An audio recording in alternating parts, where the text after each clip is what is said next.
Once, a career was a lifetime guarantee. From cubicle to office corner. Today, the world is rebooting. Kasabay ng pagbabagong ito, magkakaroon pa kaya ng espasyo sa masikip na mundo ang mga tao. When AI takes over, where do we go?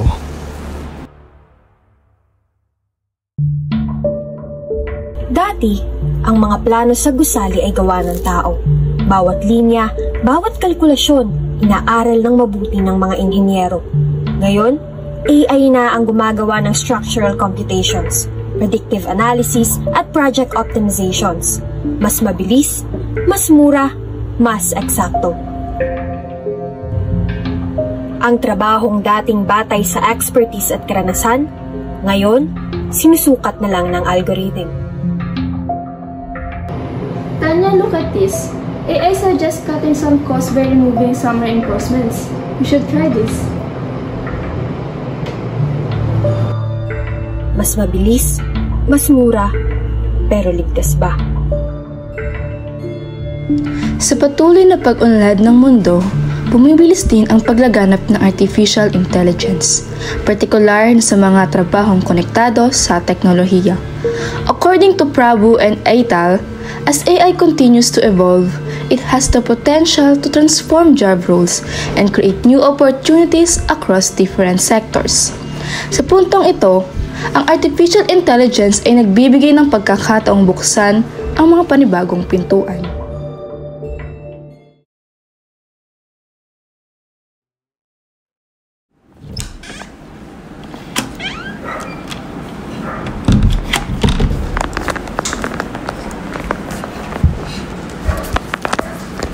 Hello, Mona.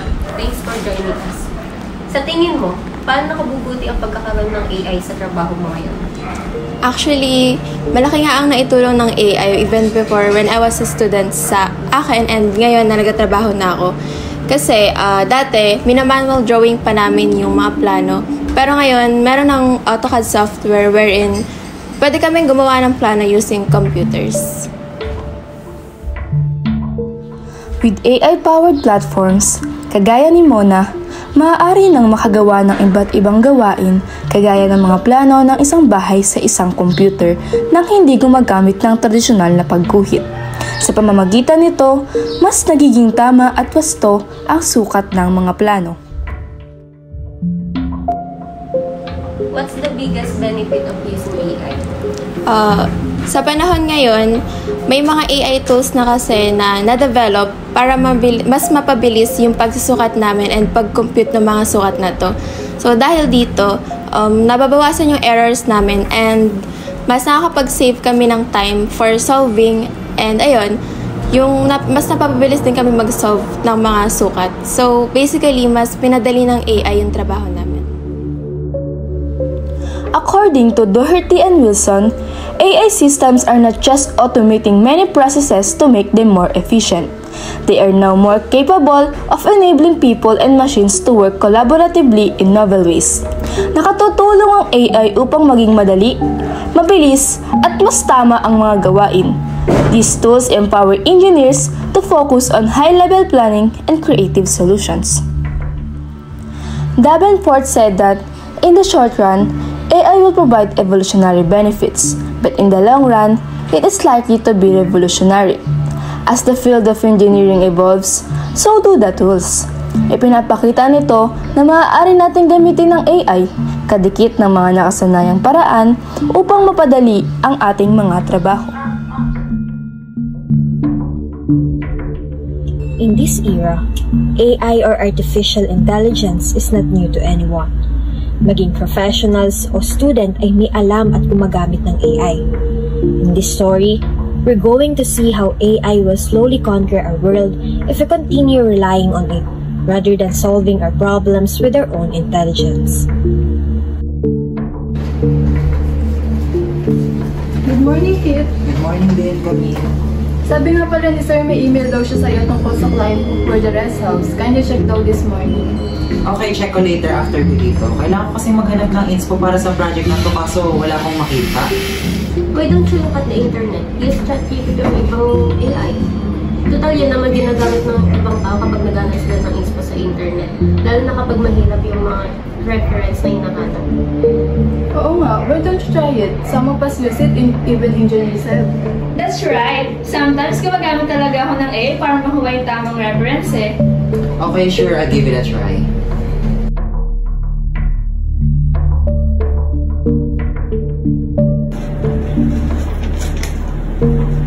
Good afternoon, engineer. May I see the update sa plano? Good afternoon din po, ma'am. Here po you can check the plans po. So, ito yung perspective. It looks good. So, when can we start the construction? As soon as I finish po the planning, I'll contact you po and then we can start buying materials and hire workers na po for this project.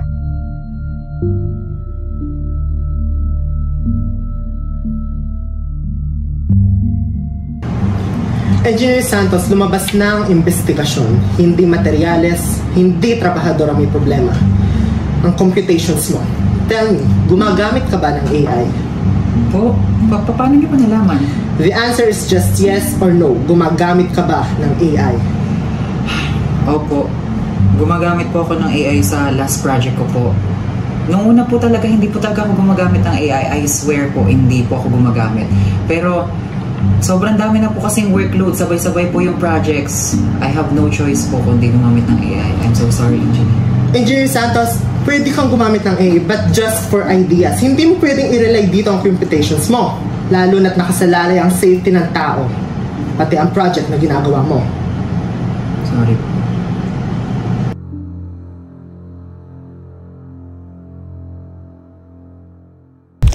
Kung alam mong sumabay sa agos ng pagbabago, ikaw ang tiyak na panalo. Pero kung ikaw ay limitado, panigurado, ikaw ang dehado. Hanggang ngayon, hati pa rin ang mga opinyon patungkol sa individual na epekto ng teknolohiya sa industriya ng manggagawa. Batay sa libro ni Agrawal na The Economics of Artificial Intelligence, tiyak ang potensyal ng pagtaas ng value ng bawat manggagawa lalo na kung ito ay makakasabay sa takbo ng pagbabago. Ayon naman kay Fulgar noong 2023, sa Pilipinas, unti-unti nang pinagtutuunan ng pansin sa construction ang paggamit ng AI sa budget estimation, hazard identification at sa mga sustainable innovative design creation. Ngunit taliwas ang pananaw ni Autor at Solomons dito.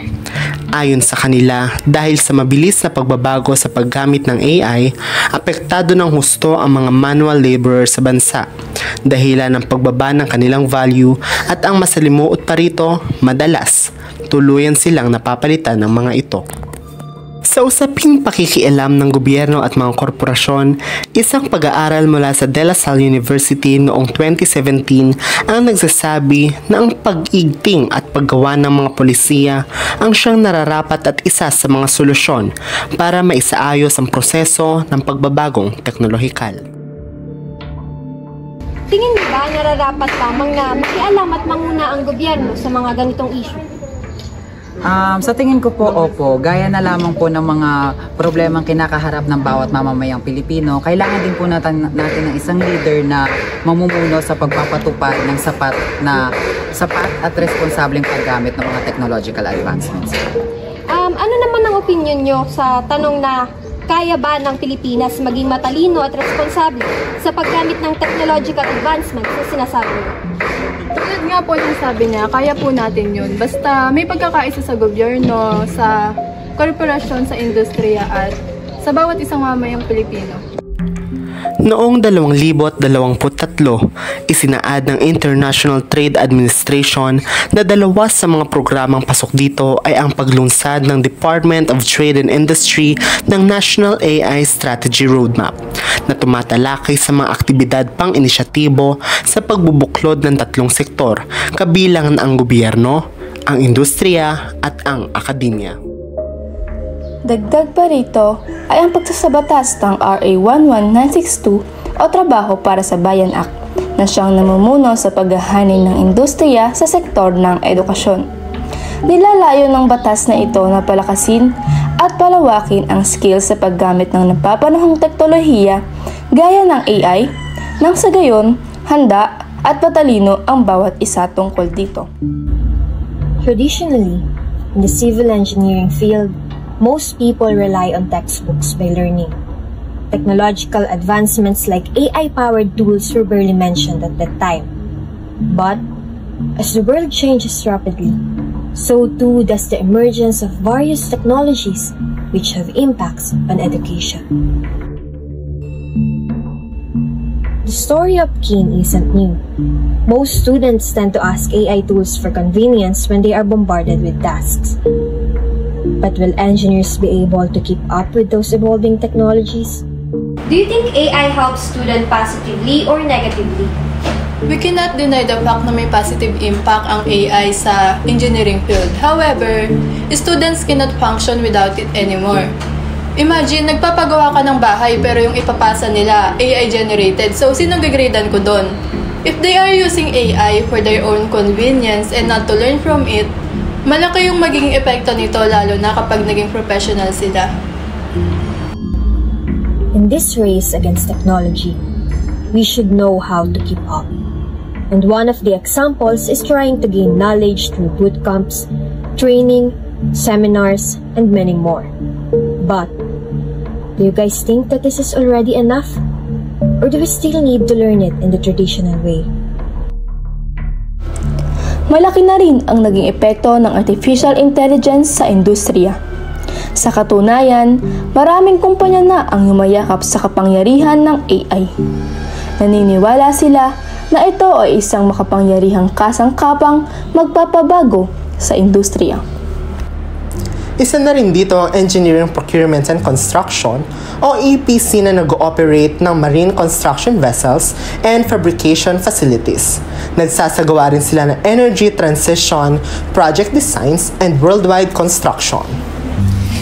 Ilan sa mga AI na ginagamit ng kumpanyang ito ay Engineering Budget Hours Prediction Tool at Defect Identification on Engineering Drawings.